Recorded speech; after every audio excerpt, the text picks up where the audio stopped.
नमस्कार दोस्तों। पिछले वीडियो में हमने बात की कि किस किस को इनकम टैक्स रिटर्न भरना ज़रूरी होता है। बहुत से लोग वो चीज़ नहीं जानते हैं। आज के वीडियो में बात करेंगे कि इनकम टैक्स रिटर्न भरने के वो कौन से फ़ायदे हैं जो शायद अब तक आपको नहीं मालूम होंगे। चलिए शुरू करते हैं। Number 1, acts as a legal document. जब भी आप इनकम टैक्स रिटर्न फाइल करते हैं तो वो एक आपका लीगल डॉक्यूमेंट बन जाता है दो तरह से। एक तो वो आपका आइडेंटिटी प्रूफ है। आप कहीं भी कोई सरकारी डॉक्यूमेंट के लिए अप्लाई कर रहे हैं, चाहे आधार कार्ड के लिए या कहीं पर और एड्रेस प्रूफ देना चाहते हैं, तो इनकम टैक्स की रिटर्न उसके लिए सबूत के तौर पर पेश हो सकती है।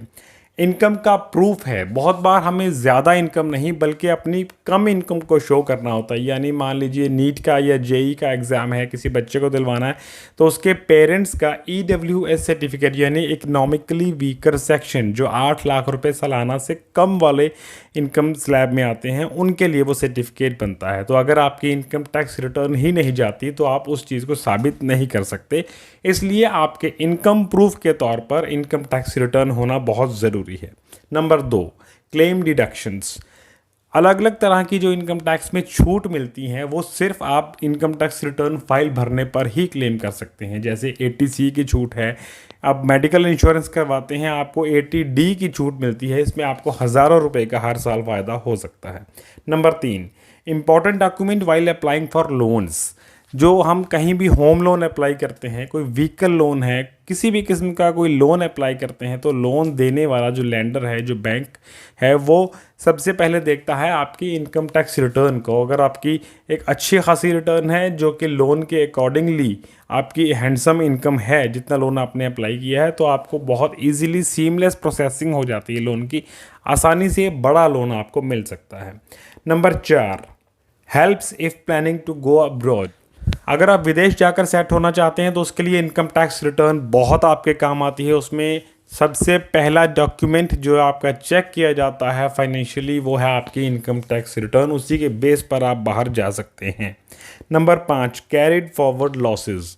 बहुत बार ऐसा होता है कि किसी फाइनेंशियल ईयर में आपको फ़ायदा नहीं हुआ बल्कि लॉस हो गया। स्पेशली जब हम बात करते हैं लॉन्ग टर्म कैपिटल गेन की, तो एक साल हुआ long term capital gain, income tax return भरने से अगले साल फॉरवर्ड किया जा सकता है।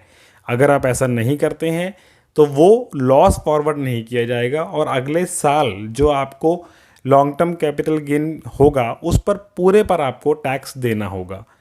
उदाहरण के तौर पर लॉन्ग टर्म कैपिटल गेन में आपने 2 लाख रुपए का एक साल में लॉस किया और अगले साल में आपने 5 लाख रुपए का प्रॉफिट किया, तो अगले साल आप 5 लाख प्रॉफिट में से पहले साल का 2 लाख रुपया लॉस लेस करके बचे हुए 3 लाख पर ही इनकम टैक्स देंगे, यानी long term capital gain tax देंगे अगर आपने लॉस कैरिड फॉरवर्ड किया होगा। और वो आप तभी कर सकते हो जब आपने इनकम टैक्स रिटर्न फाइल की होगी। दोस्तों, आज के वीडियो में ये मेन 5 पॉइंट्स ही कवर करने वाले थे। ऐसे ही नॉलेजेबल फाइनेंशियल वीडियोस के लिए आप डिफरेंट मोड्स को सब्सक्राइब करें, वीडियो को लाइक करें। अगर कोई आपके सवाल हैं तो आप नीचे कमेंट बॉक्स में जाकर पूछ सकते हैं। Thank you.